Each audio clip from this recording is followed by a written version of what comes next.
Në kuadër të 8 marsit është inauguruar sot në Shkodër hapësira imersive edukative Red Frame 360 grad, një projekt i realizuar në kuadër të iniciativave kundër dhunës me bazë gjinore. Hapësira Red Frame 360 grad synon të përfshijë të rinjt në një përvojë edukative përmes materialeve filmike, rrëfimeve tematike dhe dialogu të strukturuar, me qëllim rritjen e ndërgjegjësimit dhe nxitjen e empatisë mbi format e dukshme dhe të padukshme të dhunës me bazë gjinore. Në aktivitet morën pjesë përfaqësues të bashkisë, arsimit, organizatave partnere dhe drejtues të shkollës, të cilët theksuan rëndësinë e edukimit të rinjve përmes metodave bashkëkohore. Për ta edukosh atë që në bankat e shkollës, unë mendoj që është roli më vendimmarrës, më aktiv, më eficient që mund të bësh për të rritur një shoqëri të qytetëruar, të emancipuar, dhe të japësh atyre bashkë me edukimin, bashkë me lamë që marrin në bankat e shkollës,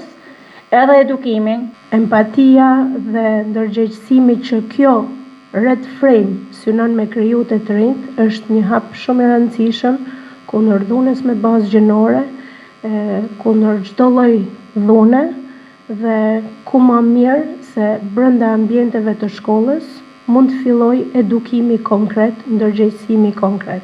Shpesh ne flasim në lidhje me dhunën ndaj grave dhe ndjejmë trishtim për atë që ndodh. Por për të kësaj, fillojmë dhe kërkojmë përgjegjësitë në mënyrë që gjithçka në jetën tonë të ketë tjetër pamje, tjetër imazh, tjetër prezencë.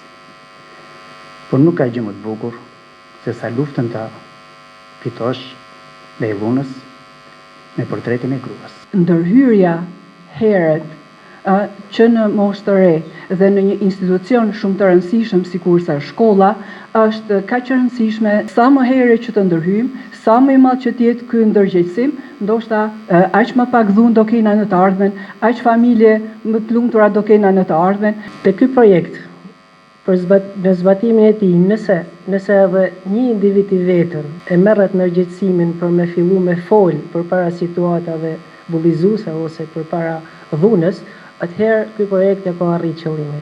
Red Frame 360 grad prit të shërbejë si një mjet edukimi për ndërgjegjësimin e të rinjve kundër dhunës dhe diskriminimit.